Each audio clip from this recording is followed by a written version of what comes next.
Hey guys, so before getting into the episode, I've been shown an announcement by Spotify for Podcasters, which is the platform I'm using to host my podcast.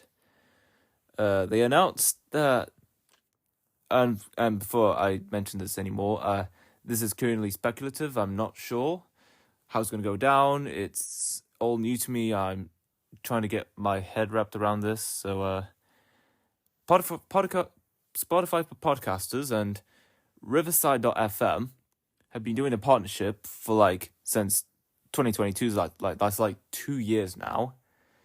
And they just said by the start of June, all of the native podcasting, editing, and recording tools on Spotify for Podcasters will no longer exist. And instead, people hosting Spotify for Podcasters are going to be using Riverside.fm.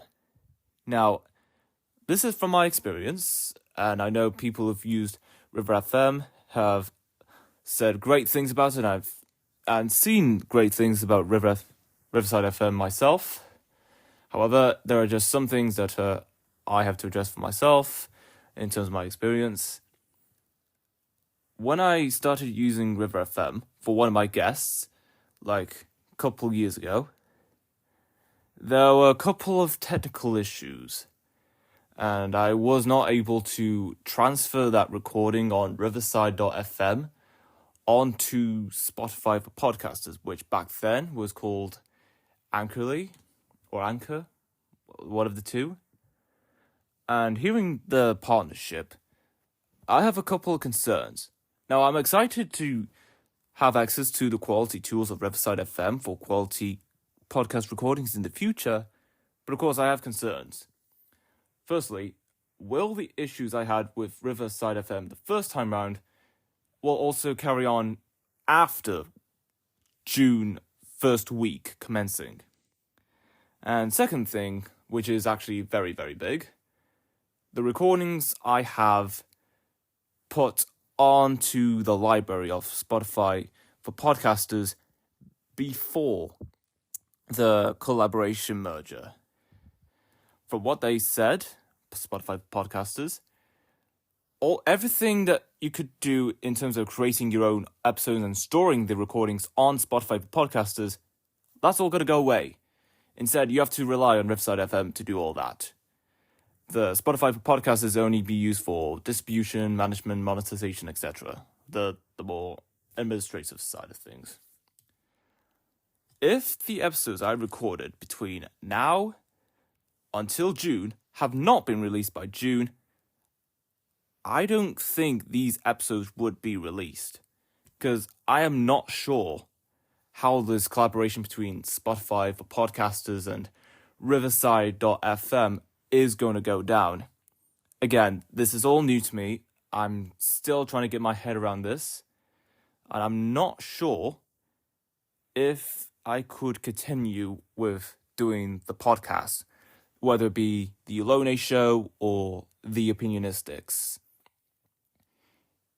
I would want to test out Riverside.fm before the merger to see if the issues I had first time round are still persistent, and if it's possible to transfer recordings between Riverside FM to Spotify Podcasters before the merger. I do feel like the two platforms would fix the transfer of recordings swiftly once June comes around. However, for now, I'm just not sure how I'm going to be able to adapt or cope with these changes, or how the recordings I got on Spotify for Podcasters are going to be used after June or July, or when the merger happens and all of the library stuff on Spotify for Podcasters is just gone. So I am not sure. If nothing is fixed in the issues with Riverside.fm, or if I am unable to record or transfer any of my recordings to Spotify for Podcasters for the Alone Show or Opinionistics, I don't think the two podcasts could continue. So this is all heads up for all of you who may be unaware of the situation or what I'm going through. However, if it is the end, I must say it's been an honor. It's been a pleasure doing podcast works and talking with Americans, Canadians, Brits, a couple of Irish perhaps, people in Europe, South America, rest of the Americas, Africa, Asia, and a couple of Australians too.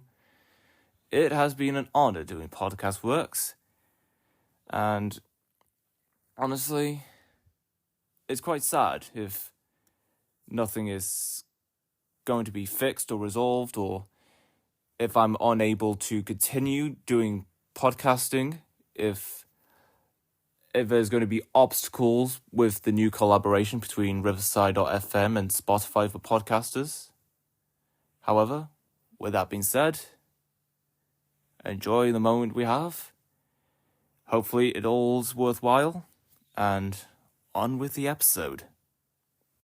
Hello, welcome to the Opinionistics. I'm your host, John Maloney. In this episode, no co-host, because reasons, I guess.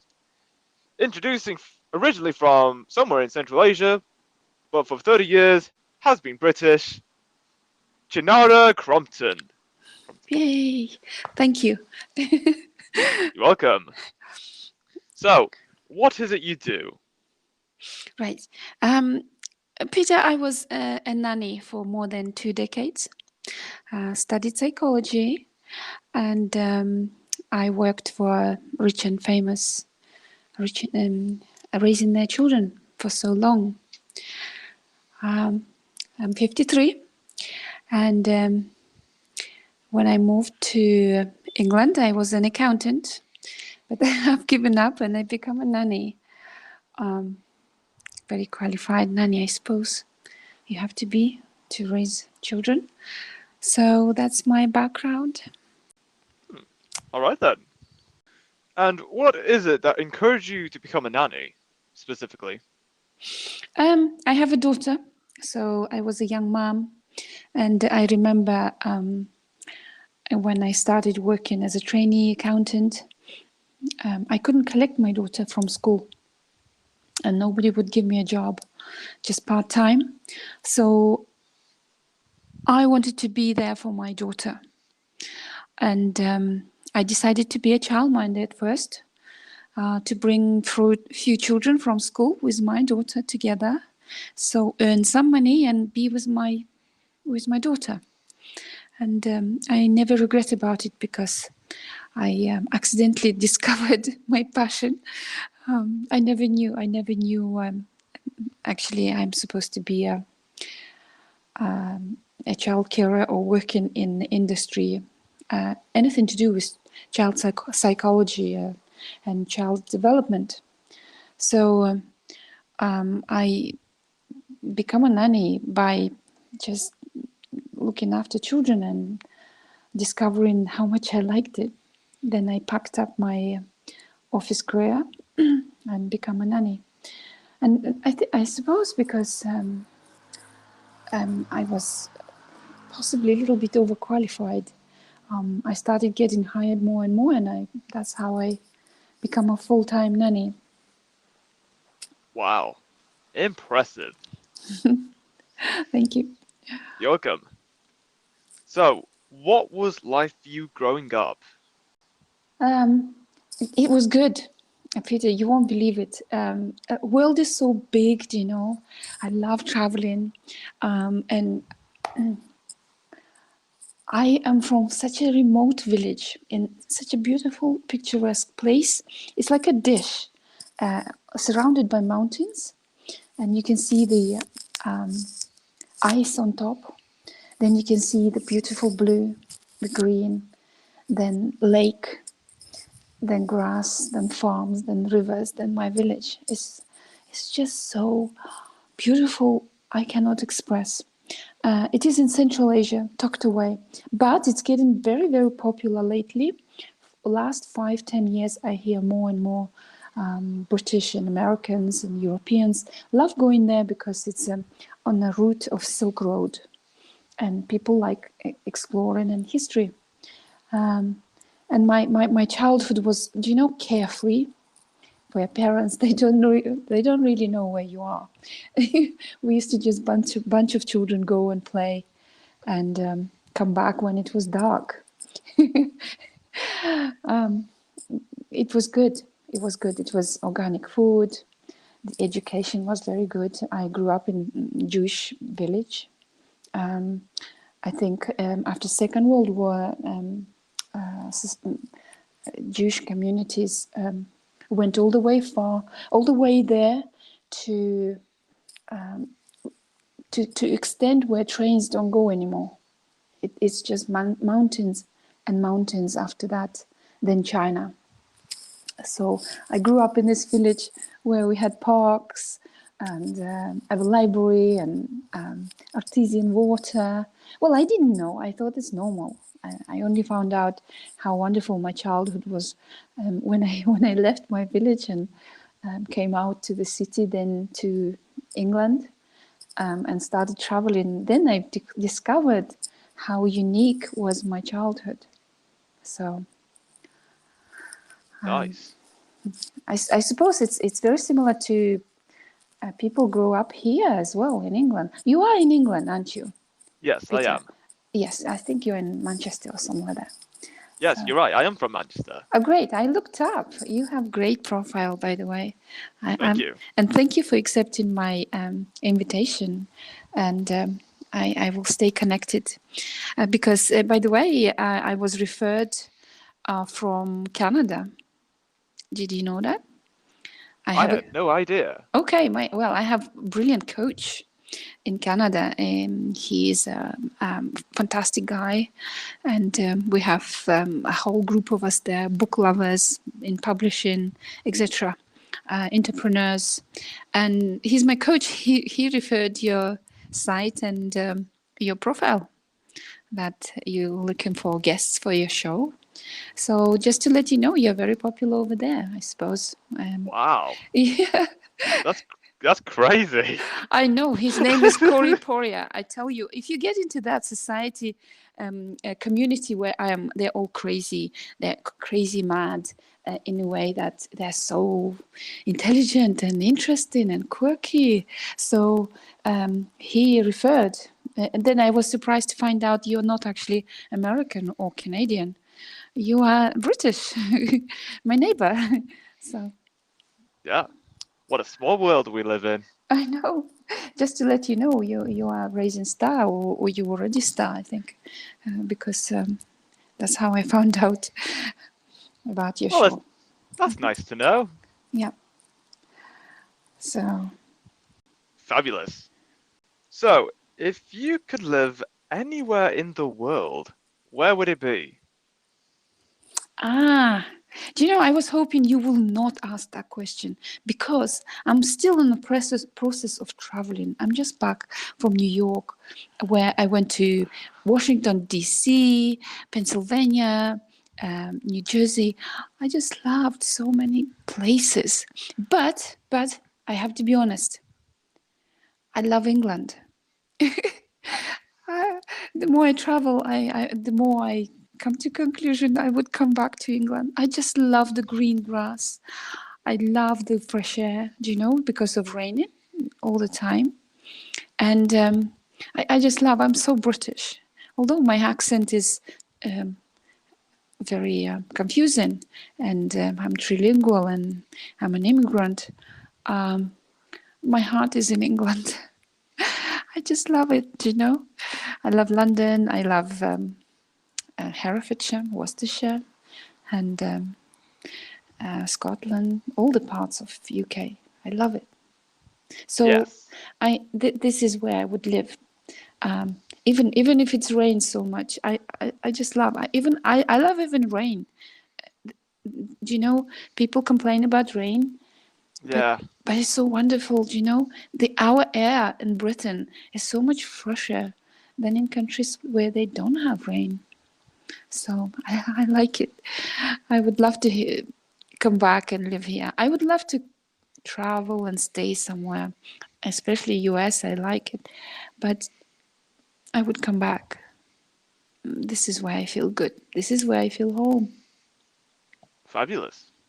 So, are there any other places that you do want to travel to, but you haven't been there yet?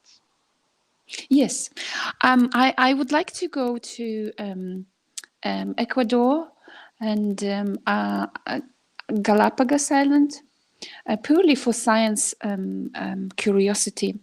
But I keep postponing it because I'm terrified of frogs and crocodiles. Don't laugh. So I know the lizards, they're on the list as well. I don't know how to get rid of this fear, but that's stopping me. And that's one place I would like to be. Because I think this is the one place where most of species survived since Darwin time. So for me, it would be incredibly interesting. I will do it one day. I will do. Nice. If you were given 500 acres of land, what would you use that land for? Oh, that's very easy for me. I would make it a giant, beautiful place for children. Because I dedicated last almost 3 decades working with children, and I know what they need. Do you know? I know what they want. I know what would make them happy. And there are things other than Disneyland and ice skating, computer games, etc. Children like various things, and I would make a few nurseries for children, and also divide them into different sections to develop their imagination and creativity. Lots of art, animals, basically crazy place where with very few rules, where parents can go and chill out at the bar, and children just would run wild. And some students would look after them and get tips and get paid. Also, I would specifically create some parts for painting, because I love painting, and children should be exposed to art from very early age. And forest, because I like meditating. I like forest. I really think trees have souls, and I say that to people. I can never cut tree, but I know we use lots of stuff from woods, but I love trees. And in Britain, particularly in Britain, we have so many species of trees. So many different varieties. It's incredible. So I would have these children's nurseries in the woods. It's like Montessori / wild / freestyle. That's easy. That would be my answer. 500 acres is quite a big place, but that would be enough place for animals as well, you see. Yes, So, yeah. indeed. Yeah. For children to have balanced mindset, they need to have all that. The freedom, the greenery, the exposure to different activities which may not be available at school.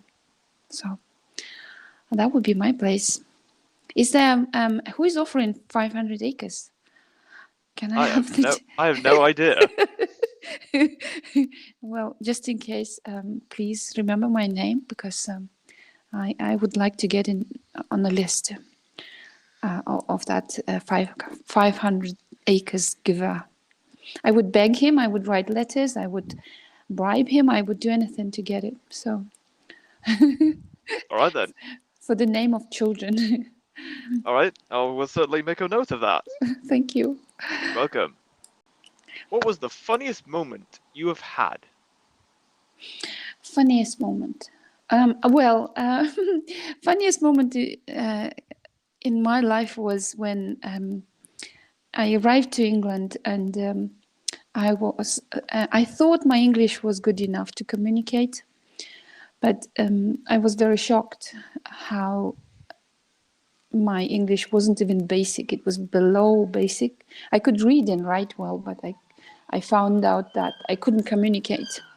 So I had few embarrassing moments when I literally misspelled words and they become very rude, and I cannot repeat it in your show because you will never air that a show if I say it. But in English, are you English, right? Yes, I am. Yes. So you have very quirky, ambiguous words in English, which may mean a very innocent something in one context. Then if you use it elsewhere, it becomes very rude, right? So that is one embarrassment. A few times I had embarrassment like that. Another one I had when I literally misspelled, not one, few times. And just one letter. And I remember when my husband pointed out, and I could see he blushed and he felt so embarrassed, but he could see that it's a genuine mistake I made. And I remember saying, so what? It's just one letter difference. That's why I would advise everyone, if you live in certain country, you need to know the language. And I studied at college English specifically for very many years. Even now I struggle. Every year I add 1 or 2 new words in my vocabulary. So those embarrassing moments I try not to remember because my family will never forget it. But that was most embarrassing. One letter difference makes a massive difference. And especially I'm training to be a speaker, a paid speaker, speaking about parenting. And I have a coach to work on my speech and how to express yourself, how to construct your sentences, because English language is quite difficult. People say it's easy, but it was very difficult for me.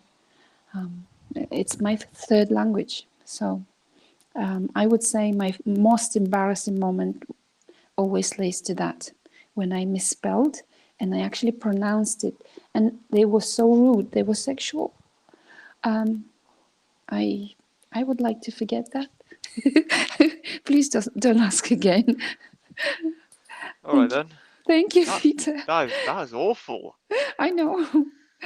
You probably think, I wonder what words. Trust me, they're not good. Fair enough. So We all make mistakes. It was important that we learn through them, and now we know what we get ourselves into if that ever happens. yeah. So is there anything else you would like me to tell you? What would you like to ask? I was wondering, what would be the best way to stay motivated? Right. I think it's a positive mindset, because I'm into meditation, And people say I look very young and I act very young, and how come I'm always happy? And I know why, because you have to motivate yourself, motivate your mind. And first thing I would recommend, it's relaxation. And if you relax, you're not so clogged up. You can see things clearly. And if you're relaxed, you can learn to appreciate things. You can appreciate things right in front of you. And through appreciation, it comes the positivity. And when you're positive, the enthusiasm comes, I come to work very happy. I love the children I work with. I love their parents. I love our travels, and I help a lot of other people through talking, exactly for this reason, to motivate them. And because I got used to motivating children, it's very easy to suggest to adults as well, because it's easier to motivate children than adults. So I would like just to talk about children because that's my expertise. How I motivate is exposing to many different activities and finding out what is the interest, what is he or she is interested most. And if you find that, you don't need to do anything. Child takes so much interest. And if a child is too little or can't see the positive side of it, I always explain.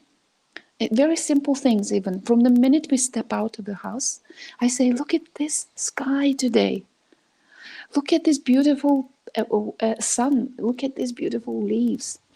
Literally tonight, a 4.5 years old boy, we were just coming out of a car and getting into the house. He shouted my name, that I have to come out. I have to come back to him. He said, look at that. It's a new moon and the morning star is there. And I had to look at it for quite a while. And there was a security guy and all that. We all had to stand there and look at it and admire. Do you know? He was so excited because I taught him that. I taught him every day to come out and see all the beautiful things. And when it's nothing to do, we just go and enjoy things around the park, the rides, looking at the cars, the buses, the weather, the people, anything. I think it's all depends on the mind. If you have positive mind and if you learn to train it, you always have this positive attitude and stay motivated. If you have this few slips when you don't feel, I think good night's sleep helps. Those are my recommendations. When you don't feel motivated, you stop, completely stop, don't do anything. Get good sleep, then in the morning, the things were gloomy yesterday, they would look better today. So, Absolutely. see, Peter, do you have lots of parenting coaches in your show? No, I don't. You're the first of I'm the all. first. Oh, well. Do you know, I've written a few books, and I co-authored a book with Marie Diamond, an American actress, and it became best-selling in Amazon, bestseller. So I'm into books as well about parenting. So I'm surprised I'm the first one in your podcast because parenting needs help. Parenting is in crisis because of AI and fast-moving technology and everything. So children's mind are too busy now to absorb everything. Parents are too busy, too stressed. So that's when people like me come, I suppose, to help out. And I'm so thrilled to be in your show, Peter, and to be the first. Probably not the last one. Oh yes, absolutely. It's a milestone. What movie, picture, or video always makes you laugh, no matter how often you watch it? Do you know have you watched a comedy Ghost Town with Oh, I've heard of it. Ricky Gervais? That it Oh doesn't yeah. matter how many times I watch, that makes me laugh. Do you know why? Because it's human psychology. Because he's such a grumpy man, yeah, Yeah. and he will die for 7 minutes on an operating table, And then he wakes up and he sees all these ghosts, yeah, who needs help. They just want to ask something to do, ask him to do something so they could go to heaven. He wouldn't do it. Then eventually he agreed, and he falls in love and he becomes a better person. But it doesn't matter, you know, in about 20 years later, I probably still watch it. That's my favorite. From the serious movies, I like all the dramas. I don't really have favorite. To answer your question, which one makes me laugh, this is the one, Ghost Town. I recommend you, Peter. You need to watch it. You will laugh. I will. I certainly will. So, Yes. If someone wrote a book about you, what do you think its title would be? I think it depends what book they're gonna write. Is it about my profession? I guess so, yeah. They probably would write a diary of a nanny for rich and famous.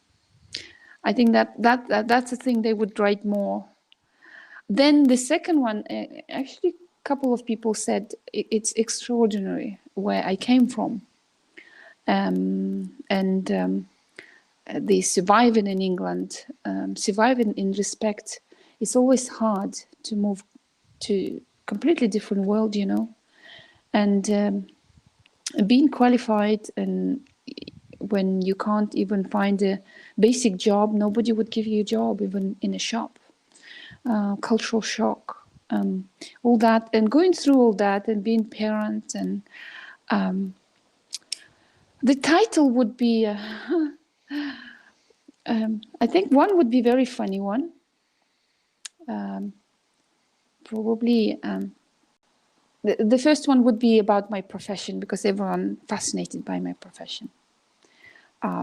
So that would be a diary of a nanny for rich and famous. They're dying to get hold of that book.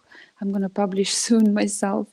The second book about me would be from point of view that I'm an immigrant, because I was in and I am in predominantly white English community ever since I stepped into this country, Great Britain.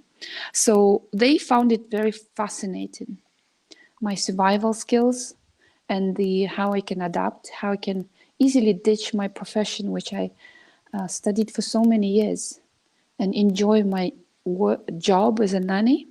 So I think they would call it accountant who ditched her profession and become a nanny. It's a long title, isn't it, Peter?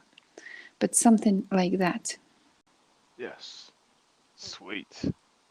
So, but I'm if I may, can I tell you titles of my books coming out soon?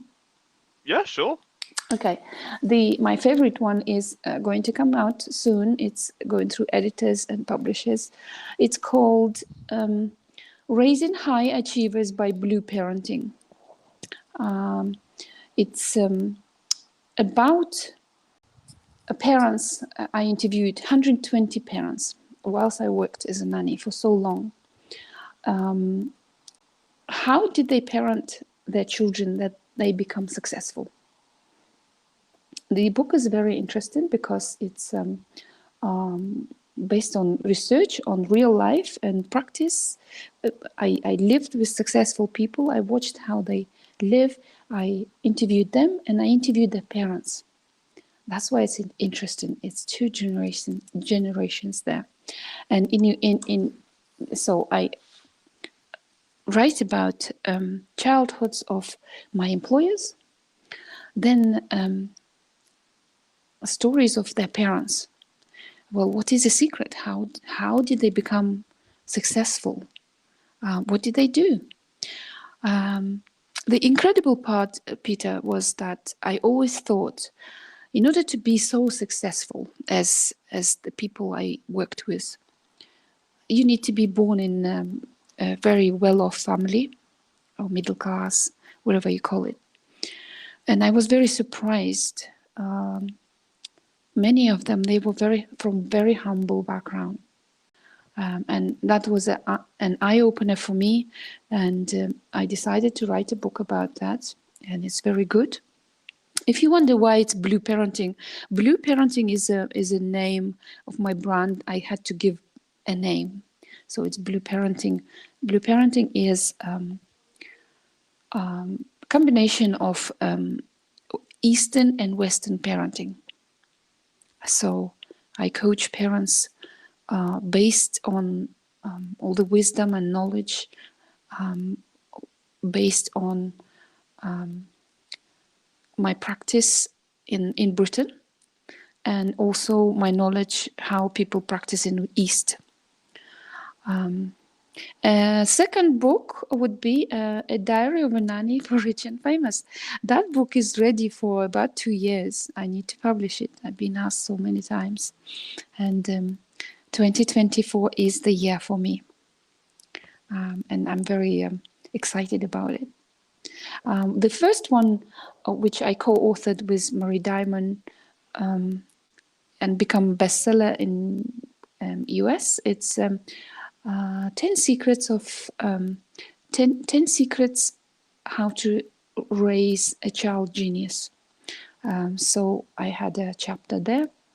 So anything I publish is going to be about children, their development, psychology, parents. I don't think I'm good at anything else, Peter. So those are my books, and this is what I do. Nice. And that is all we have for this episode. It's great having you on, Chinara, talking about your works as a nanny, your life growing up, and everything else. It's been amazing. Thank you, Peter. And don't forget, you are popular in Canada and America now. And that's how I got your, I got into your show. And all the best to you as well. Thank you. Thank you. You too. And until next time, stay opinionated.